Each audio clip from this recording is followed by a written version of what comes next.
ಅತ್ತಿರಿ ನೀವು ಮಾಡಬೇಡ್ರಿ, ನಾ ಮಾಡ್ತೀನಿ. ನೀವು ಒಬ್ಬ ಕೆಟ್ಟಂತ ಮಾಡ್ತೀವಿ, ಅವ್ನಿಗೆ ಮಾಡಂದ್ರೆ ಮಾಡಲಿಲ್ಲ, ಅದಕ್ಕೆ ನಾ ಮಾಡ್ಲಿಕ್ಕೆ ನಿಂತೀನಿ.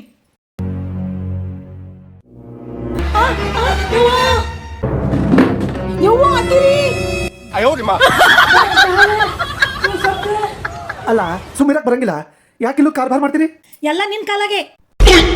ಗಣೇಶ ಹಬ್ಬ ಬಂತು, ನವರಾತ್ರಿ ಬಂತು, ಮನಿ ಕ್ಲೀನ್ ಮಾಡ್ಲಿಕ್ಕೆ ಬರಲ್ಲ ನಿನ್ಗ, ಕೆಲ್ಸಿಗೆ ಬಾರ್ದವ. ಆಯ್ತಾಯ್ತು, ನಾ ಎಲ್ಲ ಬಂದೋಬಸ್ತ್ ಮಾಡ್ತೀನಿ. ಸರ್ ನಮಸ್ಕಾರ ರೀ, ನಿಮ್ಮ ಹುಡುಗರಿಗೆ ಕಳಿಸ್ರಿ. ಆಯ್ತು ರೀ ಸರ್. ಹಾಂ ಪೂಜಾ ಯಾರು ಬಂದಾಗ ನೋಡೆ. ಹಾ, one and only Vio care services. ಆಯ್ತು, ನಿಮ್ ಕೆಲಸ ಸ್ಟಾರ್ಟ್ ಮಾಡಿ. ಶುರು ಮಾಡ್ರಿ. ಮಕ್ಕಳು ಇಲ್ದಾಗ ಮನ್ಯಾಂದ ಹಿರಿಯರು ಜೊಣಗ ಓಡ್ಸಕ್ ಹೋಗಿ ಮನಿ ಕ್ಲೀನ್ ಮಾಡೋಕ್ ಹೋಗಿ ಇಲ್ಲೂ ಸಣ್ಣದ ಕಸರತ್ ಮಾಡಿ ಕಾಲ್ ಮುರ್ಕೋಬೇಡ್ರಿ.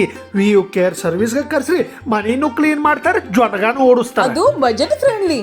ಮನೆಯಿಂದ ಕಿಟಕಿ ಬಾಗ್ಲಿಂದ ಸಣ್ಣ ಸಣ್ಣ ವಸ್ತು ಎಲ್ಲಾ ಕ್ಲೀನ್ ಮಾಡ್ತಾರೆ. ಅಡಿಗೆ ಮನೆಯದು ಬಾಂಡೆ ಹಿಡಿದು ಶೇಗಡಿ, chimney, bathroom, tap, light button, fridge, TV, showpiece, sofa set ಎಲ್ಲ ಕ್ಲೀನ್ ಮಾಡ್ತಾರೆ ನೋಡ್ರಿ. ನೆಲ ಅಂತೂ ಕೇಳಬೇಡ್ರಿ, ಅದು ಯಾವ್ದೊಂದು ಸ್ಕ್ರಬ್ ಮಷಿನ್ ಹಚ್ಚಿ ತೊಳೆದ್ರ ನೆಲ ಫಳ ಫಳ ಹೊಳಿತದ್ರಿ. ಅಡಿಗೆ ಮನೆಯದು ಬಾಂಡೆ ಅವರೇ ಜೋಡಿಸಿ ಮತ್ತೆ ಜೊಣಗ ವಾಪಸ್ ಬರಬಾರ್ದು ಅಂತ ಪೇಸ್ಟ್ ಕಂಟ್ರೋಲ್ ಮಾಡ್ತಾರ್ರಿ. ಮನಿ ಜೊತೆ ಮನಸ್ಸನ್ನು ಪ್ರಸನ್ನ ಮಾಡಿದ್ರಿ, ಭಾಳ ಚಲೋ ಕೆಲಸ ಮಾಡಿದ್ರಿ. ದೇವ್ರು ನಿಮ್ಗೆ ಒಳ್ಳೇದು ಮಾಡ್ಲಿ. ಮತ್ತೆ ತಡ, ಇವತ್ತೇ ಕಾಲ್ ಮಾಡ್ರಿ ವಿಯೋ ಕೇರ್ ಸರ್ವಿಸಸ್.